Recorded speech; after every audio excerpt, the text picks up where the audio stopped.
The Telltale Heart by Edgar Allan Poe.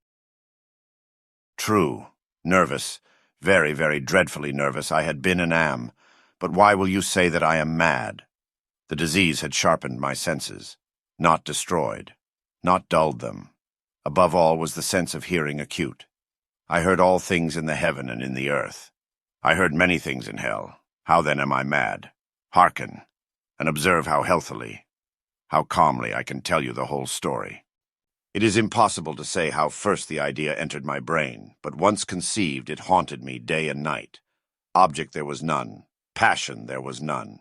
I loved the old man. He had never wronged me, he had never given me insult. For his gold I had no desire. I think it was his eye. Yes, it was this.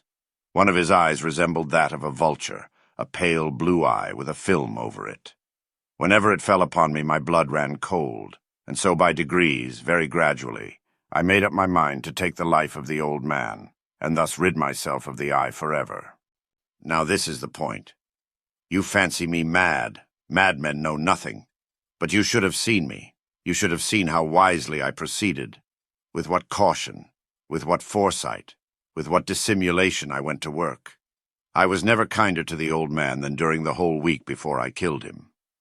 And every night about midnight, I turned the latch of his door and opened it, oh, so gently. And then, when I had made an opening sufficient for my head, I put in a dark lantern, all closed, so that no light shone out, and then I thrust in my head. Oh, you would have laughed to see how cunningly I thrust it in. I moved it slowly, very, very slowly, so that I might not disturb the old man's sleep. It took me an hour to place my whole head within the opening so far that I could see him as he lay upon his bed. Ha! Would a madman have been so wise as this? And then when my head was well in the room, I undid the lantern cautiously. Oh, so cautiously, cautiously, for the hinges creaked. I undid it just so much that a single thin ray fell upon the vulture eye. And this I did for 7 long nights, every night just at midnight.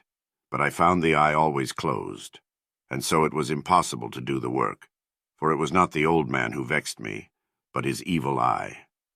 And every morning when the day broke, I went boldly into the chamber and spoke courageously to him, calling him by name in a hearty tone, and inquiring how he had passed the night. So you see he would have been a very profound old man indeed, to suspect that every night, just at 12, I looked in upon him while he slept. Upon the 8th night I was more than usually cautious in opening the door. A watch's minute hand moves more quickly than did mine. Never before that night had I felt the extent of my own powers, of my sagacity. I could scarcely contain my feelings of triumph. To think that there I was, opening the door little by little, and he not even to dream of my secret deeds or thoughts. I fairly chuckled at the idea, and perhaps he heard me, for he moved on the bed suddenly as if startled. Now you may think that I drew back, but no. His room was as black as pitch with the thick darkness, for the shutters were close fastened through fear of robbers, and so I knew that he could not see the opening of the door, and I kept pushing it on steadily. I had my head in, and was about to open the lantern, when my thumb slipped upon the tin fastening, and the old man sprang up in the bed, crying out, "Who's there?" I kept quite still and said nothing. For a whole hour I did not move a muscle, and in the meantime I did not hear him lie down. He was still sitting up in the bed listening, just as I have done, night after night, hearkening to the death watches in the wall. Presently I heard a slight groan, and I knew it was the groan of mortal terror. It was not a groan of pain or of grief, oh no. It was the low stifled sound that arises from the bottom of the soul when overcharged with awe. I knew the sound well. Many a night, just at midnight, when all the world slept, it has welled up from my own bosom, deepening with its dreadful echo the terrors that distracted me. I say I knew it well. I knew what the old man felt and pitied him, although I chuckled at heart. I knew that he had been lying awake ever since the first slight noise, when he had turned in the bed.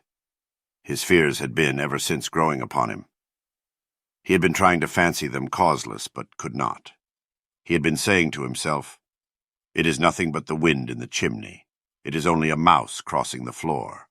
Or, "It is merely a cricket which has made a single chirp." Yes, he has been trying to comfort himself with these suppositions, but he had found all in vain. All in vain, because death, in approaching him, had stalked with his black shadow before him and enveloped the victim. And it was the mournful influence of the unperceived shadow that caused him to feel, although he neither saw nor heard, to feel the presence of my head within the room. When I had waited a long time very patiently, without hearing him lie down, I resolved to open a very, very little crevice in the lantern. So I opened it.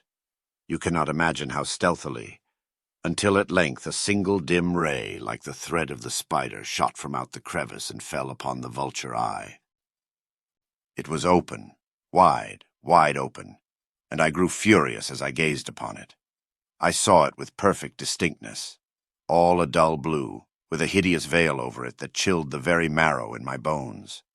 But I could see nothing else of the old man's face or person, for I had directed the ray as if by instinct precisely upon the damned spot. And now have I not told you that what you mistake for madness is but over-acuteness of the senses? Now, I say, there came to my ears a low, dull, quick sound, such as a watch makes when enveloped in cotton. I knew that sound well, too. It was the beating of the old man's heart. It increased my fury, as the beating of a drum stimulates the soldier into courage. But even yet I refrained and kept still. I scarcely breathed. I held the lantern motionless. I tried how steadily I could maintain the ray upon the eye. Meantime the hellish tattoo of the heart increased. It grew quicker and louder every instant. The old man's terror must have been extreme. It grew louder, I say, louder every moment. Do you mark me well? I have told you that I am nervous. So I am. And now at the dead hour of the night, amid the dreadful silence of that old house, so strange a noise as this excited me to uncontrollable terror. Yet for some minutes longer I refrained and stood still. But the beating grew louder, louder. I thought the heart must burst. And now a new anxiety seized me. The sound would be heard by a neighbor. The old man's hour had come. With a loud yell, I threw open the lantern and leaped into the room. He shrieked once only. In an instant I dragged him to the floor and pulled the heavy bed over him. I then smiled gaily to find the deed so far done. But for many minutes the heart beat on with a muffled sound. This, however, did not vex me. It would not be heard through the wall. At length it ceased. The old man was dead. I removed the bed and examined the corpse. Yes, he was stone dead. I placed my hand upon the heart and held it there many minutes. There was no pulsation. He was stone dead. His eye would trouble me no more. If still you think me mad, you will think so no longer when I describe the wise precautions I took for the concealment of the body. The night waned, and I worked hastily but in silence. First of all, I dismembered the corpse. I cut off the head and the arms and the legs. I then took up 3 planks from the flooring of the chamber and deposited all between the scantlings. I then replaced the boards so cleverly, so cunningly, that no human eye, not even his, could have detected anything wrong. There was nothing to wash out, no stain of any kind, no blood spot whatever. I had been too wary for that. A tub had caught all. When I had made an end of these labors, it was 4 o'clock, still dark as midnight. As the bell sounded the hour, there came a knocking at the street door. I went down to open it with a light heart, for what had I now to fear? There entered 3 men who introduced themselves with perfect suavity as officers of the police. A shriek had been heard by a neighbor during the night. Suspicion of foul play had been aroused. Information had been lodged at the police office, and they, the officers, had been deputed to search the premises. I smiled, for what had I to fear? I bade the gentleman welcome. The shriek, I said, was my own in a dream. The old man, I mentioned, was absent in the country. I took my visitors all over the house. I bade them search well. I led them at length to his chamber. I showed them his treasures, secure, undisturbed. In the enthusiasm of my confidence, I brought chairs into the room, and desired them here to rest from their fatigues, while I myself, in the wild audacity of my perfect triumph, placed my own seat upon the very spot beneath which reposed the corpse of the victim. The officers were satisfied. My manner had convinced them. I was singularly at ease. They sat, and while I answered cheerily, they chatted of familiar things. But ere long I felt myself getting pale and wished them gone. My head ached, and I fancied a ringing in my ears. But still they sat and still chatted. The ringing became more distinct. It continued and became more distinct. I talked more freely to get rid of the feeling, but it continued and gained definitiveness, until at length I found that the noise was not within my ears. No doubt I now grew very pale, but I talked more fluently and with a heightened voice. Yet the sound increased, and what could I do? It was a low, dull, quick sound, much such a sound as a watch makes when enveloped in cotton. I gasped for breath, and yet the officers heard it not. I talked more quickly, more vehemently, but the noise steadily increased. I arose and argued about trifles, in a high key and with violent gesticulations, but the noise steadily increased. Why would they not be gone? I paced the floor to and fro with heavy strides, as if excited to fury by the observations of the men, but the noise steadily increased. Oh God, what could I do? I foamed, I raved, I swore. I swung the chair upon which I had been sitting and grated it upon the boards, but the noise arose over all and continually increased. It grew louder, louder, louder, and still the men chatted pleasantly and smiled. Was it possible they heard not? Almighty God, no, no, they heard and they suspected and they knew. They were making a mockery of my horror.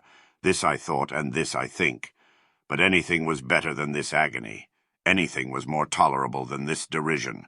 I could bear those hypocritical smiles no longer. I felt that I must scream or die. And now, again, hark, louder, louder, louder, louder.